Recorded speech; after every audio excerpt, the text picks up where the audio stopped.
How's it going, everybody? Welcome back to the channel. So, Marvel's What If series has officially wrapped up its season, and after watching all of the episodes, I decided to try and put together a series where I take each of the what ifs and try to put them all into one universe. You may be familiar with the concept from my cancelled What Ifinity series, so this is just basically going to be an MCU What Ifinity.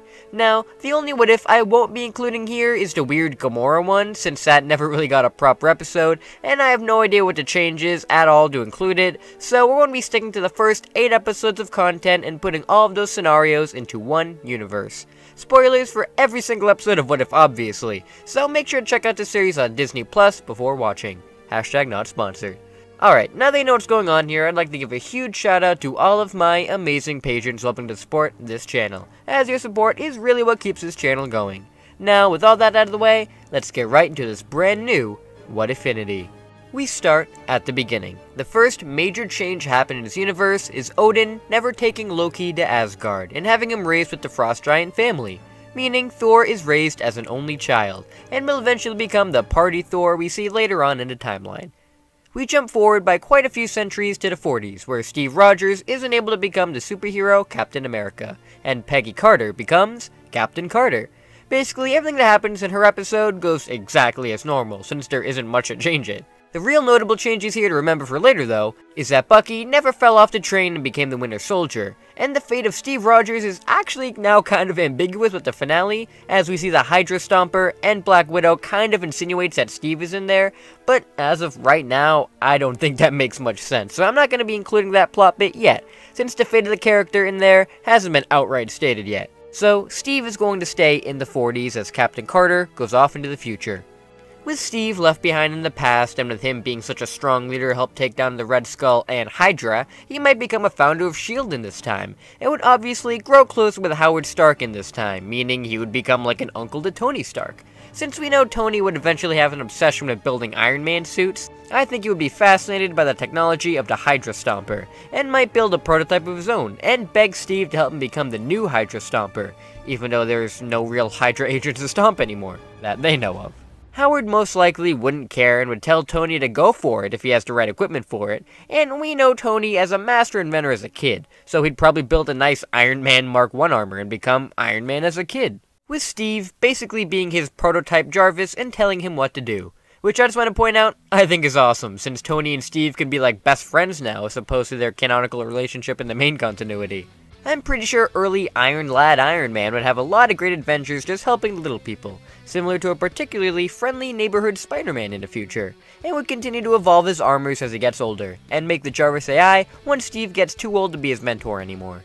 In this nebulous time period, we get a couple of events that happen elsewhere on Earth. For one, Prince T'Challa is abducted off of Earth by the Ravagers, and is taken in as one, which begins his journey out in space as Star-Lord.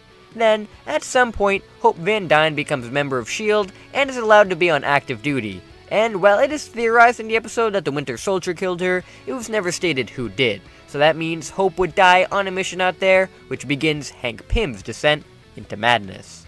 After quite a few more years, Tony's parents would probably not die, since Hydra wouldn't have a Winter Soldier to go and retrieve more Super Soldier plans from, meaning we wouldn't get a bunch of other Winter Soldiers, and we might get quite a few more survivors out there from Hydra.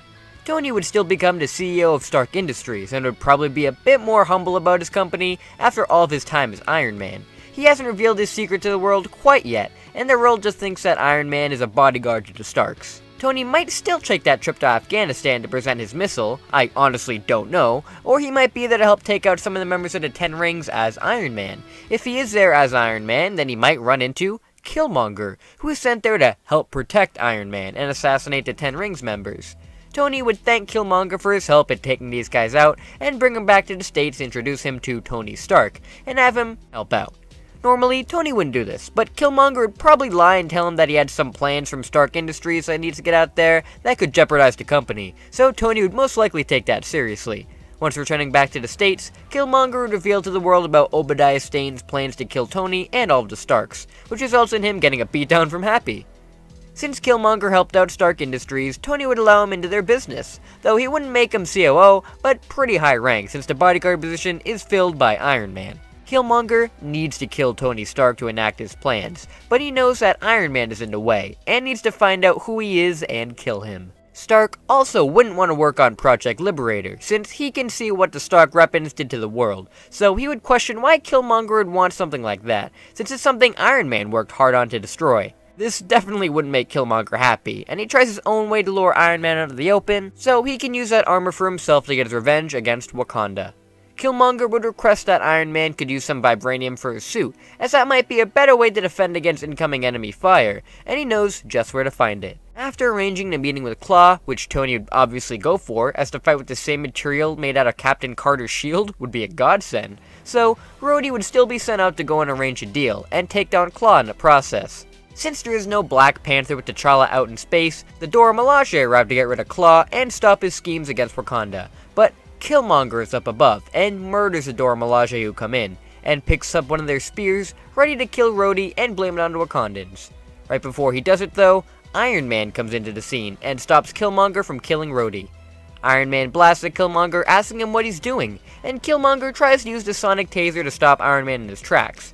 Luckily for him though, he came up with the Sonic Taser, and built his suit to resist its waves, and stun him. So, he blasts out of Killmonger's hands, and then blasts him to knock him unconscious. Iron Man then helps Rhodey back on his feet, and apprehends Claw to bring him to justice as well.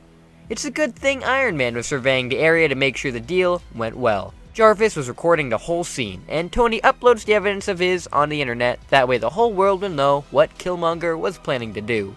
He, along with Claw, are locked up for good, and I'm pretty sure the Wakandans would send somebody along to negotiate a deal to send them to the Wakandan prison, so that way they can be dealt with for their crimes against Wakanda. With Killmonger apprehended for good and facing severe punishment from Wakanda, the what if here is massively changed, with Tony and Rhodey surviving, and Killmonger not becoming a new Black Panther to take over Wakanda, which means that what if actually gets a happy ending this time. So, thanks events of Captain Carter for making this happen. The best part too is that Tony was able to totally legally acquire a large amount of vibranium, meaning we can now have a vibranium Iron Man flying about. Once we get to the events of Iron Man 2, that movie will be finished pretty quickly since Iron Man is just so OP now with all of his vibranium armor, and Whiplash and Justin Hammer are dealt with in no time. Now, another big change too, is that Tony never got the arc reactor in his chest, so it wouldn't be poisoning him and leading to him needing a cure by S.H.I.E.L.D. So, Hank Pym, who is now Yellow Jacket at this time, can't kill Iron Man right away and has to find other Avengers to take down in the meantime. Hank Pym has been investigating the Avengers Initiative for a while now, and those on the list are Iron Man, Hulk, Black Widow, Hawkeye, and Nick Fury. And since he doesn't know the identity of Iron Man and has no easy way to kill him, he goes after the other Avenger recruits instead. While on missions, he finds a way to kill both Black Widow and Hawkeye, since these two are on the list of Avengers. A S.H.I.E.L.D. team is sent out to watch after Bruce Banner and make sure he's not another target. Unfortunately, this leads S.H.I.E.L.D. directly to Bruce, and basically just like what happens in the episode, Hank Pym goes inside a Hulk to grow his heart, and blow him up from the inside, killing him. Now, Fury knows for a fact that there is somebody going after the Avengers candidates, and considers calling in Captain Marvel to help, but goes against it, since Iron Man is still alive. Iron Man is called in to try and investigate who it is killing the candidates for Avengers. And while he is there, Iron Man detects a small heat signature in the room with them, just like what Falcon did in the Ant-Man movie. Iron Man fires at Yellow Jacket, who grows to full size and out of anger tries to attack Iron Man. Luckily, Tony's suit is buffed up with vibranium now, not allowing Yellow Jacket a way to shrink in size and kill him that way. Iron Man and the Yellow Jacket battle it out, with Iron Man having a clear advantage here and being able to stomp the old Yellow Jacket to the ground. Hank is beaten, and Fury demands to know why he did it, and Hank yells at Fury that it was his fault for letting Hope join S.H.I.E.L.D. And Fury, like in the episode, goes off on Hank that it was her decision to join, and this is not the way she would like her legacy to live on. Hank is arrested and put away for good, with Fury thanking Iron Man for helping them once again, which he tells him not to sweat it. With Yellow Jacket out of the way, Fury is really in need for some new Avengers recruits. He still has Iron Man, but not really anybody else. He lost two of his best soldiers, and who is potentially the strongest man on the planet. He's going to need some more soldiers. That's when they get another distress signal of an alien life form landing on the planet. And wouldn't you know it, Thor is here to party. Fury goes to check it out just like in the episode, and from there, that episode basically plays out as it does originally, with Hill still deciding to call Captain Marvel to come and deal with this mess, as even she doesn't think Iron Man can go up against this guy. The Party Thor episode plays out as normal from here up until the ending, since there's no Ultron yet to come, since this whole thing is in one universe. Thor stays on Earth to be with Jane, and that's when Fury eventually recovers and adds Thor to the list of Avengers, since he's just an idiot who Captain Marvel tells him isn't a bad guy. With all that trouble out of the way, Fury still decides we need more candidates for Avengers, and decides to use the power of the Tesseract to search for others who are willing to help. Once he opens up a portal, none other than Captain Carter appears, and Fury has to be the one to break the news to her that she's in the future, just like at the end of her episode. Captain Carter now has to get used to the 2010s, though unlike Captain America, doesn't have to go and fight a bunch of aliens right away, since Loki isn't going to be invading Earth. I mean, technically he already did with joining Thor's party, but since he's a good guy from the get-go this time, there's no need to bring the Avengers together. There really wouldn't be a threat from Thanos at all, actually, as I'm pretty sure at this point in the timeline, T'Challa would have convinced Thanos to become a Ravager, totally letting us not have a main villain for the series. The Collector would probably take over the power vacuum still, though he might not be able to take over the Earth and collect Captain America's shield or Thor's hammer, since, like, now Captain Marvel is visiting Earth more, and we have a pretty strong team here to protect it anyway, so he probably wouldn't get very far. Most of the events from here wouldn't change massively, as Iron Man 3 would probably be a little easier, and Thor the Dark World may be a little easier as well, without Loki leading the Dark Elves to Asgard. So Party Thor, and maybe a bunch of his friends from the party he's thrown to fight as well, meaning Asgard and Earth would be well protected. Captain Carter would most likely start her Winter Soldier movie the same, just obviously without a Black Widow due to her being killed by Yellow Jacket. But without a Winter Soldier to worry about, stopping Hydra from taking over S.H.I.E.L.D. from the inside would be a breeze, especially since Captain Carter is definitely stronger than the OG Captain America. Next, the events of T'Challa as Star-Lord would most likely go the same as they did in the original episode, until we get a pretty decent sized change with Ego coming to Earth to go and use Peter Quill, his son, as a battery to power himself and take over the universe. Yondu probably discovered this happening and sent Star-Lord to go and rescue Peter Quill and deal with Ego. After Quill is saved, T'Challa would fight with Ego, though even though he isn't on his planet, he would still be a formidable foe, and might be too strong for T'Challa to handle on his own. Since Ego would begin to take over the world worldwide, this would get the attention of Fury, who for the first time would recruit the Avengers to go and take care of this alien threat. So, Captain Carter, Iron Man, Party Thor, Captain Marvel, and Star-Lord would work together to deal with Ego. With this Ego destroyed, T'Challa would thank the others and alert them that there was only one body of Ego, and to really defeat him once and for all, they're going to need to destroy the entire planet he's on before it crashes into this planet to destroy it. The Avengers get confirmation that he's telling the truth from King T'Chaka, who Iron Man spoke to in the past after the whole Killmonger incident. The Avengers would all journey with the Ravagers into space, where they would meet a very different and nice Thanos, which I think is hilarious. Thanos and Iron Man would get to talking, with Thanos being interested in how the Tesseract helped out in creating the Hydra Stomper from back in the day, and how he was once on a journey to discover the Infinity Stones. He only ever had one in his possession, which was the Mind Stone. Thanos shows off his stone to Stark, and says that if the Tesseract was able to power something like the Hydra Stomper, then imagine what the Mind Stone could accomplish. Thanos grants Tony the Mind Stone, since he doesn't really need it anymore now that he's done going after the Infinity Stones, and it might be useful in Tony building a better suit of armor to deal with Ego, or somebody else like him, in the universe. Hey everybody, sorry to interrupt the video, but guess what? I'm moving up in the world of sponsorships. This video is sponsored by Fandomian, who sells some really cool anime and manga merch, and a bunch of other cool merch for some pretty cool prices. If you want to get some cool outfits and a bunch of other stuff for an even lower price, then make sure to click the link in the description down below and put a discount code DAMON for 5% off your order. Again, that's code DAMON for 5% off of your order. Hopefully, you won't regret your purchases. Now, let's get back to the video.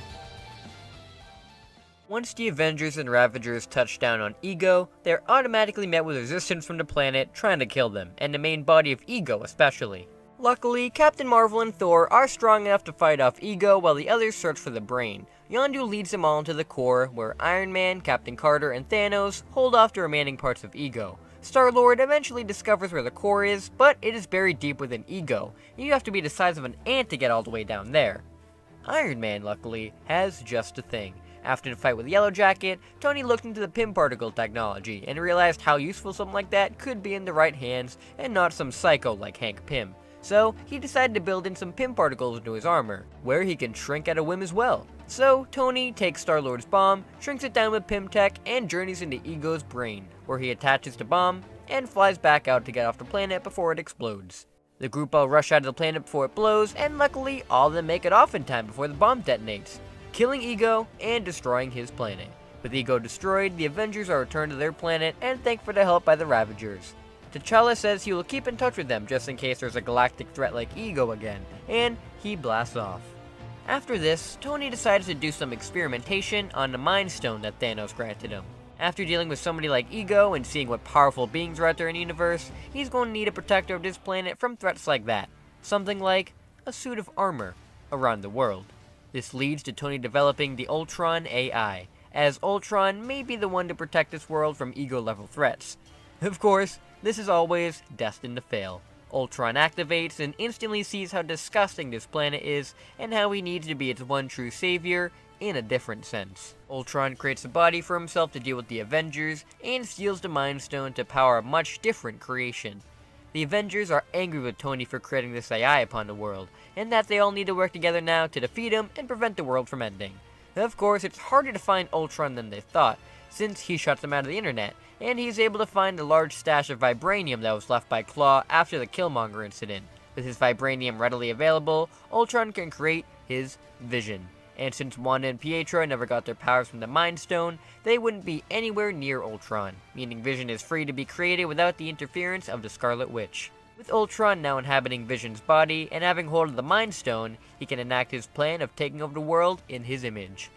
Ultron unleashes the nukes across the world, and before it kills everybody, Captain Marvel would rush them off of the ground before they get blown away into nothing, and the Avengers would really be the only ones to survive the nuking of the planet. Once they step out into the world after the damage is done, everybody they've ever cared for is now gone. Tony curses himself for allowing this to happen to the planet, and the team is broken, having everybody no longer here. The only one who is still alive is Ultron, and they need to find him and avenge everybody who was killed. The Avengers eventually track down Ultron and all go to do battle against him, all infuriated at what has happened. As we saw in the episode, even with all the Avengers working together against Ultron, it didn't mean anything. Since Captain America, Thor, and Hulk were killed in the original, it's safe to say that the same thing would happen here to Captain Carter and Party Thor, who would be killed by Ultron. The only ones left are Iron Man and Captain Marvel, who do their best to destroy Ultron and the other Ultron robots who remain. Iron Man destroys the Ultron bots, while Captain Marvel is able to go toe-to-toe with Ultron, and even be able to tank his Mind Stone blast, which in a canonical episode killed Thanos in one shot, so pretty impressive for her. After a very long and intense battle, with both sides almost down for the count, and Iron Man almost dead, Captain Marvel gambles everything she has, and blasts through Ultron's beam of light, and manages to rip the Mind Stone right out of his head. With the Mind Stone removed from Ultron, Vision's body collapses to the ground, and all the other Ultron bots fall since they don't have a host anymore.